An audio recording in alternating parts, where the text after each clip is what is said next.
펀딩금이 콘서트에 사용된 것에 대한 솔직한 제 생각을 말씀드리면 그 돈은 콘서트에 사용해도 괜찮다는 게 제 생각입니다.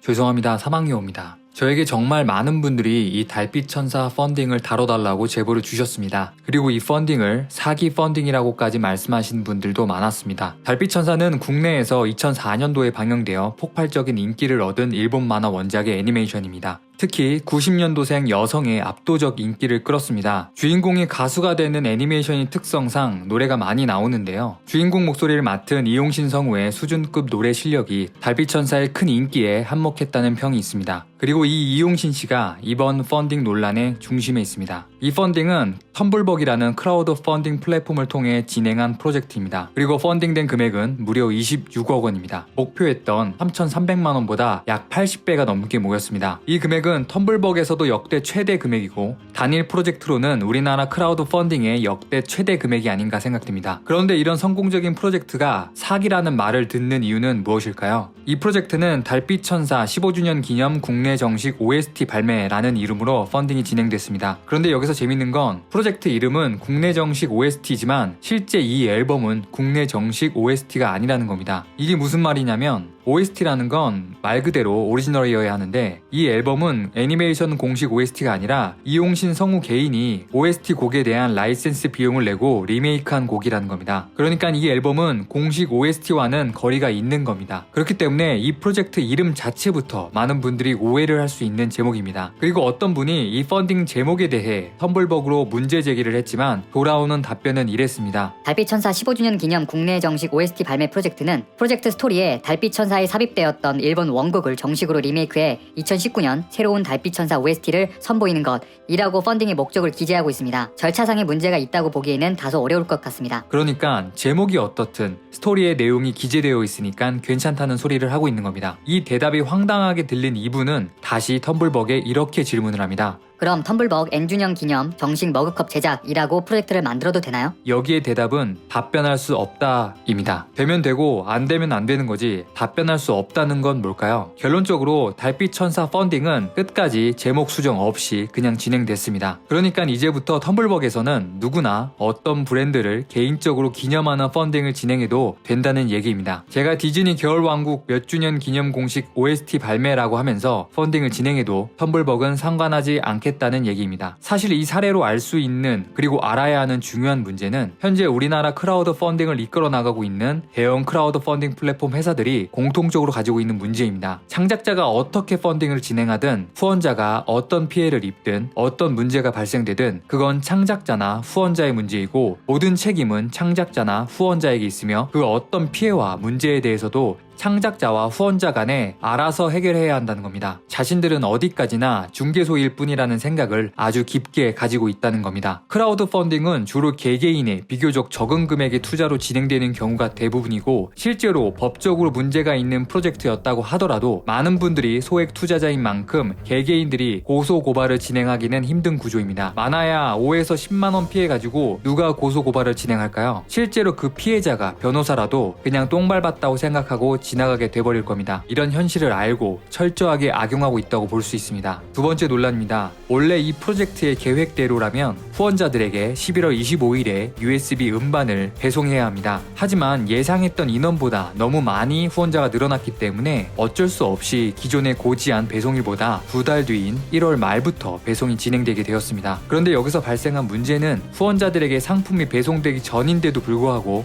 음원 사이트에 음원을 먼저 풀어버린 겁니다. 텀블벅 규정 제6절 21조 3항을 보면 창작자는 후원 선물이 시중에 유통된 제품으로 구성된 프로젝트는 생성할 수 없습니다. 이용신 씨도 9월 달에 자신의 유튜브에서 후원자들이 USB 앨범을 받고 난 후에 음원을 발매한다고 약속했지만 음원이 12월 10일에 공개되는 것이 정해져 있었고 어쩔 수 없다면서 기존 약속을 어기고 음원을 시장에 먼저 풀어버렸습니다. 이것은 후원 선물이 후원자에게 배송되기도 전에 시중에 유통된 제품이 되어버렸기 때문에 엄밀히 말하면 규정 위반이라고 볼 수 있습니다. 물론 하루라도 빨리 음원을 듣고 싶었던 분들에게는 좋은 일이었겠지만 이 음원을 전체 공개하기 전에 이 음원이 만들어질 수 있도록 도와준 후원자들에게도 충분히 먼저 공개할 수 있었음에도 불구하고 그렇게 하지 않은 건 충분히 비판받아 마땅합니다. 이런 논란이 많은 상황에도 많은 팬을 보유하고 있는 이용신 씨는 이 인기에 힘입어 콘서트까지 열었습니다. 그런데 또 여기에서 논란이 터집니다. 최근에 이 콘서트 진행 비용에 펀딩금이 사용됐다는 게 밝혀진 겁니다. 달빛천사 펀딩은 앨범 제작을 위한 펀딩으로 처음부터 콘서트에 대한 내용은 없었습니다. 그렇기 때문에 이용신 씨가 펀딩금 목적 외에 돈을 사용한 건 규정 위반이고 심지어 횡령이라는 말까지 나왔습니다. 실제 여러 변호사분들도 이것은 횡령이 맞다 아니다 의견이 갈리고 있었는데요. 이 부분에 대해 텀블벅은 이렇게 선을 긋습니다. 이번 프로젝트 성사와 호응에 힘입어 추가로 추진된 기획이기 때문에 창작 목적의 연장의 활동으로 볼 수 있습니다. 하지만 이 콘서트는 펀딩 성사 이후에 추진된 기획이 아니라 이용신 씨가 펀딩 전인 9월부터 이미 콘서트 계획을 짜고 있었다는 게 밝혀졌고 논란이 계속되자 텀블벅은 이런 공지도 하게 됩니다. 텀블벅 규정 5절 19조 사항을 보면 창작자는 수령한 기금액을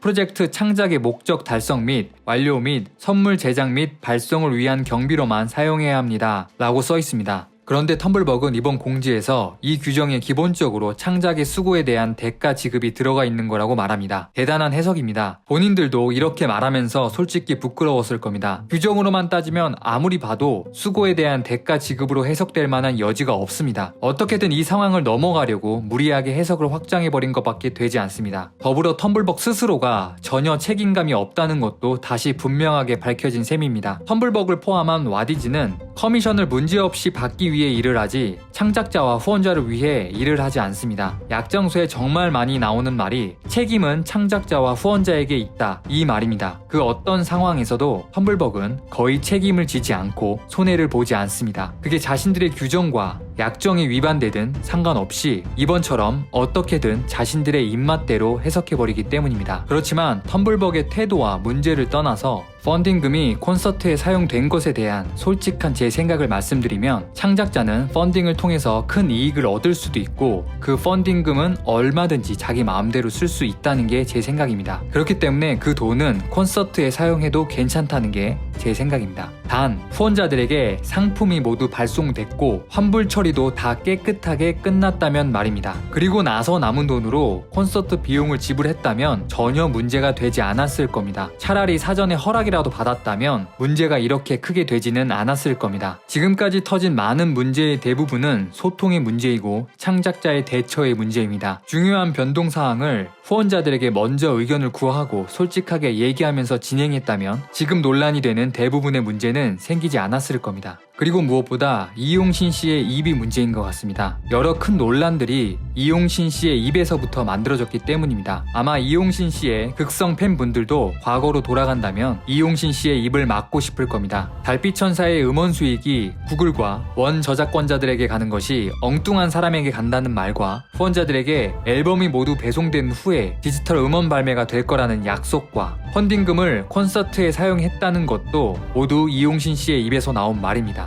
결국 이 펀딩은 이런 여러가지 논란으로 환불을 진행했고 그리고 지금도 환불을 원하는 분들이 해당 프로젝트의 환불을 지속적으로 요구하고 있습니다. 이용신 씨는 계속해서 이 달빛천사 펀딩이 좋은 일이라는 것을 강조해 왔습니다. 네, 좋은 일은 분명히 맞습니다. 결론적으로 음반은 만들어졌고 많은 분들의 추억을 되살리며 두근거리게 해주셨고 즐거움을 주셨기 때문입니다. 그리고 제가 와디즈 말고도 텀블벅의 프로젝트들도 깊이 살펴봐야겠다는 결심을 하게 해주신 것도 좋은 일입니다. 하지만 거꾸로 좋지 않은 일도 생겼습니다. 달빛천사라는 이 아름다운 추억에 팬들까지도 서로 치고받고 싸우게 돼버린 달빛 참사라는 결코 아름답지 않은 꼬리표가 따라붙게 돼버렸기 때문입니다. 이렇게 돈으로 매길 수 없는 많은 사람들의 추억이 크라우드 펀딩으로 망가져버린 것에 대한 책임은 누가 질 수 있을까요? 추억을 망가뜨린 사람은 있는데 책임은 지지 않아도 되는 현실이 안타깝습니다. 사망여우였습니다.